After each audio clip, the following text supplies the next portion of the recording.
इंदौर में कंप्यूटर बाबा के आश्रम पर बड़ी कार्रवाई की गई है। नगर निगम और जिला प्रशासन ने आश्रम में अवैध निर्माण को ढहा दिया। आरोप है कि आश्रम को जमीन पर कब्जा करके बनाया गया था, जिसे आज खाली करवा दिया गया। सुबह सुबह ही भारी सुरक्षा के बीच भारी मशीनों के साथ प्रशासन ने इस एक्शन को अंजाम दिया। आश्रम पर कार्रवाई से पहले कंप्यूटर बाबा को पहले हिरासत में लिया गया था। यहां तक कि बाबा के कुछ समर्थकों को भी गिरफ्तार कर लिया गया था।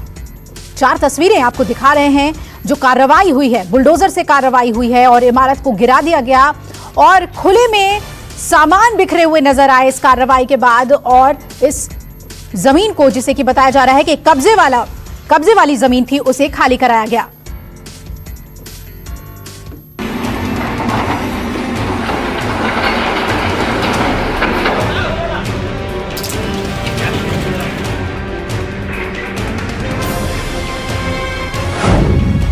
एक्शन में बुलडोजर,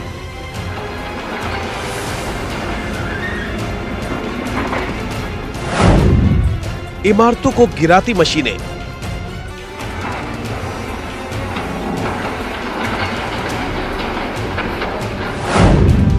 ढहाई गई बाउंड्री, अवैध निर्माण का मलबा,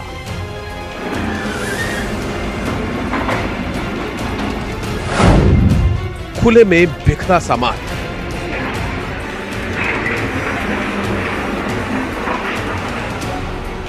ये तस्वीरें हैं इंदौर में बने कंप्यूटर बाबा के आश्रम की, जहां स्थानीय प्रशासन और नगर निगम की टीम ने आश्रम में बने अवैध निर्माण को ढहा दिया।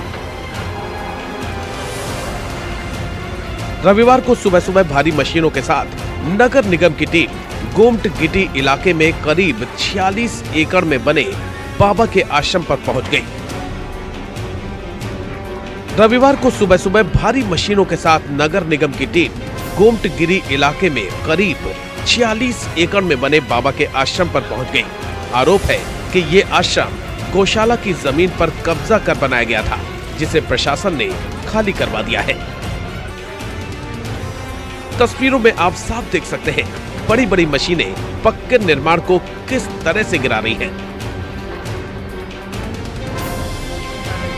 जेसीबी और बुलडोजर पहले बाउंड्री वॉल को गिराते हैं, फिर आश्रम के अंदर बने पक्के निर्माण को ध्वस्त कर दिया जाता है। नगर निगम की टीम ने पहले इमारत के अंदर रखे सामानों को बाहर निकाल दिया था। इमारत में रखा सारा सामान खुले में ही पड़ा रहा। प्रशासन का दावा है कि करीब 2 महीने पहले ही अवैध निर्माण को हटाने के लिए नोटिस जारी कर दिया गया था, लेकिन बाबा ने अवैध निर्माण को नहीं हटाया। मजबूरन नगर निगम को अतिक्रमण हटाने के लिए खुद कार्रवाई करनी पड़ी। दावा है कि प्रशासन अब इस जमीन पर फिर से गौशाला का निर्माण करवाएगा। कलेक्टर महोदय के निर्देशन में संबंधित तहसीलदार द्वारा एमपीएलआरटी की धारा 248 के अंतर्गत उनको प्रॉपर्ली नोटिस दी गई। नोटिस प्राप्त होने के बाद भी उन्होंने इस अतिक्रमण को नहीं हटाया। तब नोटिस प्राप्ति के बाद भी उन्होंने इस अतिक्रमण को नहीं हटाया। तहसीलदार द्वारा बेदखली का आदेश पारित किया गया।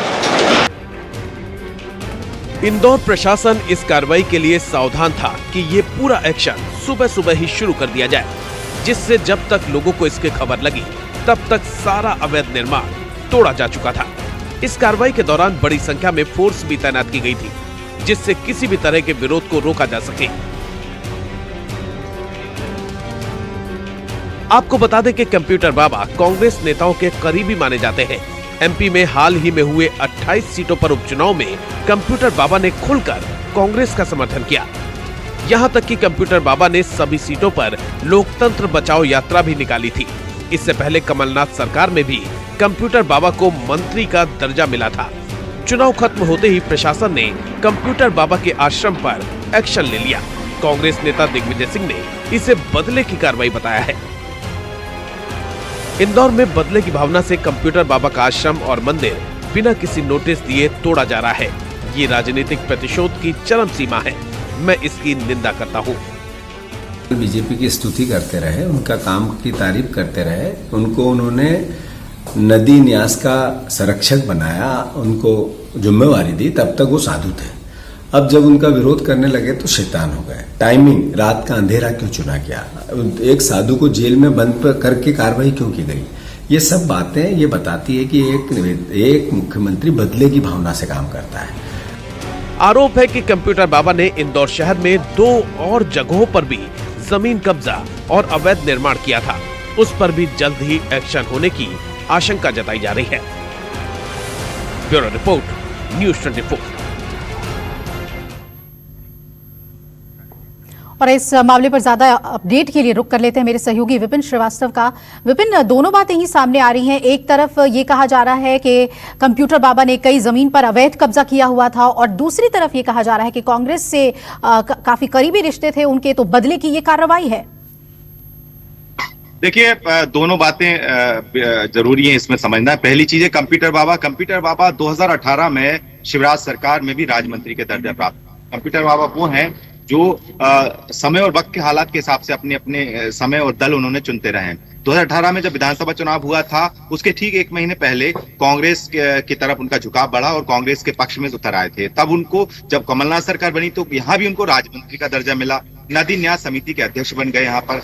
तो अब जो इस बार जो सबसे बड़ी बात है कि दोनों चीजों पर सोचा जाए तो हाल ही में उन्होंने जो उपचुनाव हुए थे 28 सीटों, इनमें उन्होंने एक यात्रा निकाली थी शिवराज सरकार के खिलाफ, लोकतंत्र बचाओ यात्रा, और इन 28 सीटों पर गए भी थे वो। इसके बाद इस दौरान ही जो 2 महीने का नोटिस की जिक्र कर रहे हैं नगर निगम, तो उस दौरान ही उनको दिया गया था, तब वो प्रचार में व्यस्त थे। अब ये तामझाम जो हुआ है, जो अतिक्रमण की कार्रवाई, इसको जाहिर सी बात है कांग्रेस के साथ में खड़े होना, कांग्रेस के समर्थन में प्रचार करना और साथ में शिवराज सरकार के खिलाफ प्रचार करना, इन तीनों कड़ियों को जोड़कर देखा जाए तो इस तरह की कार्रवाई का आरोप जो है कांग्रेस लगा रही है। दिग्विजय सिंह हो या जीतू पटवारी हो या तमाम कांग्रेस के सब जितने भी नेता हैं, वो इस पक्ष में उतर आए हैं कि ये कहीं ना कहीं बदलापूर्ण कार्रवाई। क्यों? क्योंकि 4 दिन पहले भोपाल में भी कांग्रेस के विधायक आरिफ मसूद पर भी इस तरह की कार्रवाई हुई थी, उनके भी कॉलेज को यहाँ पर तोड़ दिया गया था। तो 4 दिन में दूसरी बड़ी कार्रवाई इसको माना जा रहा है। तो यही वजह है कि कांग्रेस अब फ्रंट में आकर इस पर सियासत कर रही है। उसका कहना है कि साफ तौर पर कि इतना पुराना, क्योंकि ये आश्रम में अगर बताऊं आपको तो ये आश्रम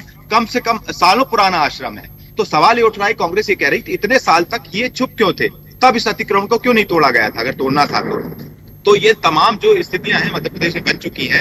अब सबसे बड़ी बात है कि अब इस पूरे मामले में कांग्रेस फ्रंट पर है और पूरी तरह से बीजेपी सरकार पर सवाल खड़े कर रही है, और यही वजह है कि अब यहाँ पर इस सियासत के साथ साथ उनका ये भी सवाल उठ रहा है कि जितने भी अवैध तरह के अतिक्रमण हैं मध्य प्रदेश में, उन पर भी कार्रवाई करनी चाहिए। बिल्कुल, चलिए बहुत बहुत शुक्रिया विपिन, विस्तार से इस मामले पर हमें जानकारी देने के लिए। नमस्कार, मैं हूं मानक गुप्ता। अगर आपको हमारा ये वीडियो पसंद आया हो तो इसे लाइक और शेयर जरूर करें, और हाँ, हमें सब्सक्राइब और फॉलो करना ना भूलें ताकि आप देश और दुनिया की कोई खबर मिस ना करें। तो जुड़े रहिए हमारे साथ और देखते रहिए न्यूज़ 24।